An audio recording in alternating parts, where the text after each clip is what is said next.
Hey everybody, Holy Miam here. Just to start off, I have to be kind of quiet here, so I've got everything turned up to where you should be able to hear though. This is Professor Putricide, the regular 10-man version. I'm on my alt chamois healer tune, so you get a little bit different perspective here. I'm not going to go over all the abilities, just the important ones. Basically at the pole, your main tank's going to pick them up and your off tank's going to go over and turn into the abomination over at the table.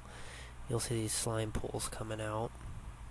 The abomination's job is to eat those slime pools to gain the energy that they're going to need to do the spit on the oozes here. So right now you see a green ooze that comes out. It's always going to be the green one first and then the orange one, so green is always first. The way we do this is called the green method. Everybody, melee and tank, stand under the green thing, the green side, and all the range healers, casters, all that kind of stuff stand a little bit closer to the table. You want to have at least 3 people in melee range, so you have to put a ranged person there to fill up for that. That's fine. There's a few different abilities here that are going to happen. He's going to do unstable experiments throughout the first 2 phases. You'll see a green ooze come out and an orange ooze. Now what these green oozes do is they're gonna root one person in place to where they cannot move. It's the DPS's job to burn them down as quick as possible. If the green ooze reaches its target, it's going to do an obscene amount of damage that is going to be split up among the people that are standing around that person that's been targeted. So if the green ooze, if you see that the green ooze is going to hit its target, you want to have a few people fall down on that person just to absorb the damage. The orange ooze is going to target one person. That one person has to kite the orange ooze around the center circle there, making sure not to get hit. If they do get hit, it's going to split 167,000 damage between all 10 raid members. It's about 16,000 per person. At 80%, he's going to do a phase change. He's going to throw a gas bomb out into the center, which is going to stun everybody. Oh, one thing I did forget to mention. Whoever is driving the A-bomb needs to spit on the oozes when they come out. That's going to put a slowing effect on them. Make it a little bit easier for the DPS to stay away and kill quick enough.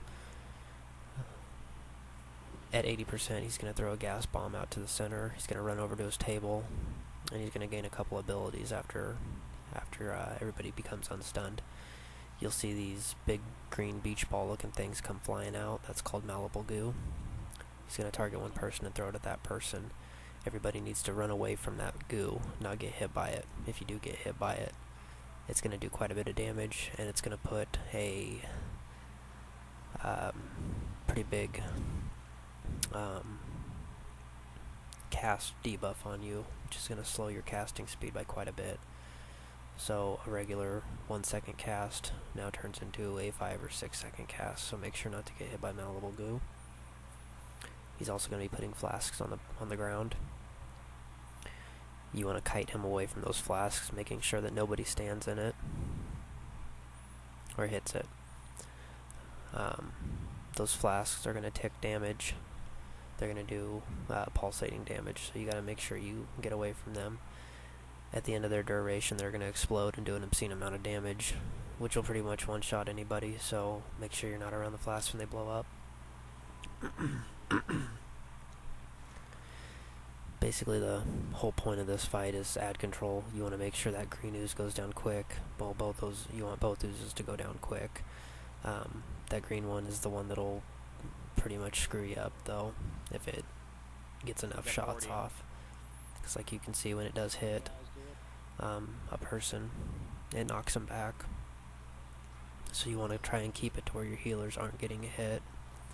I try and run in and absorb a couple times here, just because there's nobody around. So Other than that, the first two phases are fairly simple. You just want to make sure that your person driving the A-bomb is getting those ooze puddles picked up as soon as possible, because they will spread and grow in size. And here he's doing his tear gas again. This is the rough phase.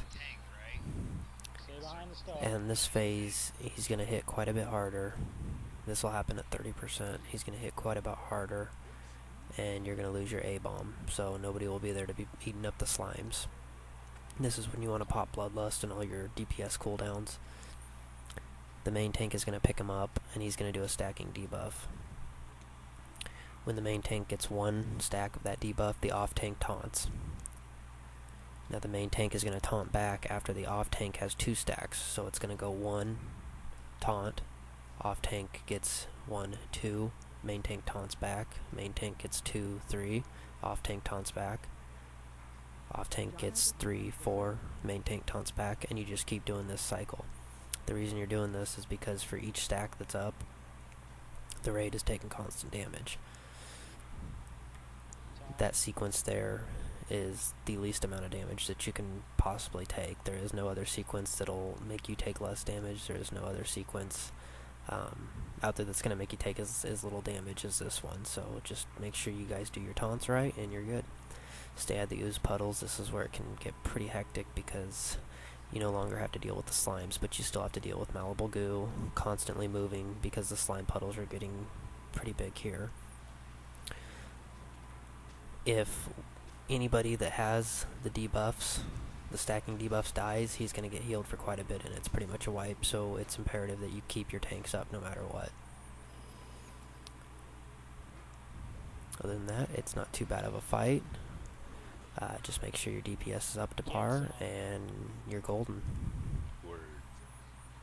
So I'm pretty sure that was like every boss with no wipes. That's pretty good. Yeah, it's pretty elite. I'm definitely down with that on an alt run.